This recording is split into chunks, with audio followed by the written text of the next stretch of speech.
کہ فرعون کون ہے؟ فرعون صرف ایک شخص کا نام نہیں ہے. مصر کا جو بھی بادشاہ ہوتا تھا اس کا لقب فرعون ہوتا تھا. تقریباً 18 یا 19 فرعون آئے. جو بھی بادشاہ ہوتا تھا اس کا لقب تھا یہ فرعون. اکثر لوگ اس کو نام سمجھتے. اب جو موسیٰ علیہ السلام کے زمانے کا فرعون تھا وہ بڑا جری تھا. اسے طاقت پر غرور بھی تھا، گھمنڈ بھی تھا.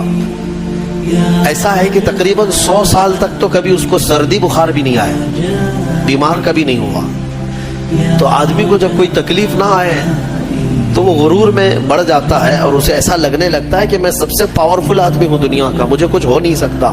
تو یہی فرعون ہے جس نے اپنے زمانے میں یہ اعلان کیا تھا کہ لوگوں میں تمہارا رب ہوں، تمہارا بڑا رب میں ہوں، میری عبادت کرو. بات تو چل رہی تھی اور لوگوں کو اپنی خدمت پر معمور کرنے کی بجائے اپنی عبادت پر معمور کرتا تھا. ہزاروں لوگ اس کو سجدہ بھی کرتے. ایک دن ایسا ہوا کہ فرعون نے خواب دیکھا، آسمان سے ایک تارا ٹوٹ کر اس کی گود میں گرا یا اس کے محل پہ گرا اور پھر آگ لگ گئی اس کے محل میں. وہ گھبرا کر کے اٹھا.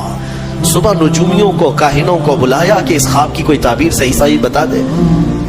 بہتوں نے الگ الگ تعبیریں بتائی. پھر جو بڑے ماہر نجومی تھے انہوں نے کہا کہ اس خواب کی تعبیر یہ ہے کہ بنی اسرائیل خاندان میں ایک بچہ پیدا ہوگا جو تیری سلطنت کو ہلاک کر دے گا، تیری سلطنت کے ہلاک کرنے کا باعث بنے گا. خواب کی تعبیر سننے کے بعد شاہی فرمان جاری کر دیا اس نے کہ بنی اسرائیل میں آج کے بعد جو بھی لڑکا پیدا ہوگا اسے مار دیا جائے گا، کیونکہ وہ بچہ کہیں سلطنت کی ہلاک کرنے والا پیدا نہ ہو جائے. تو یہ اعلان کے بعد بنی اسرائیل خاندان میں جو بھی لڑکا پیدا ہوتا اسے مار دیا جاتا. بیٹوں کو ذبح کر دیتا تھا اور لڑکیوں کو زندہ چھوڑ دیتا تھا. 1 سال کے اندر انہوں نے 12,000 بچوں کو ذبح کیا.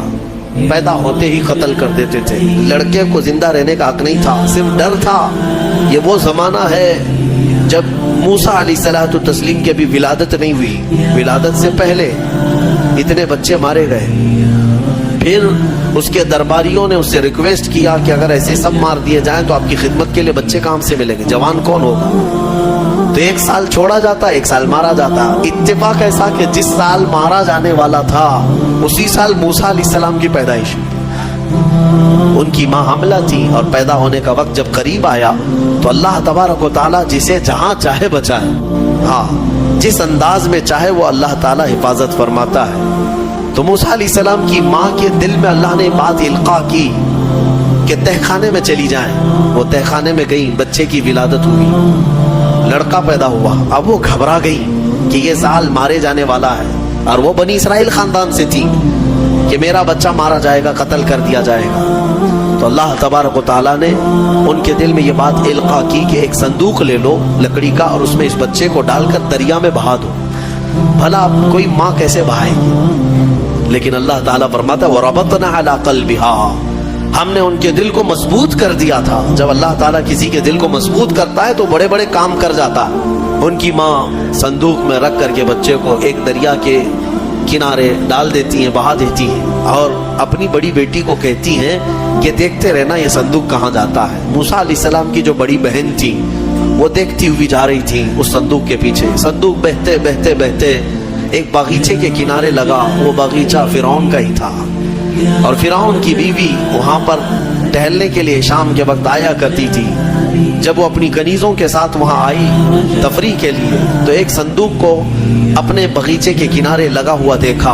اٹھانے کے لیے کہا، اٹھایا گیا تو نہایت ہی خوبصورت بچہ.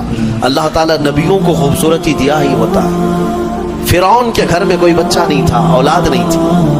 تو فرعون کی بیوی نے اٹھا لیا اور کہا کہ لاؤ یہ بڑا خوبصورت بچہ ہے، حسین بچہ ہے، اور اپنے محل لے آئی. فرعون سے کہا کہ آج سمندر میں، دریا میں بہتا ہوا ایک بچہ کنارے پر آ لگا، میں نے اس کو اٹھا لیا ہے.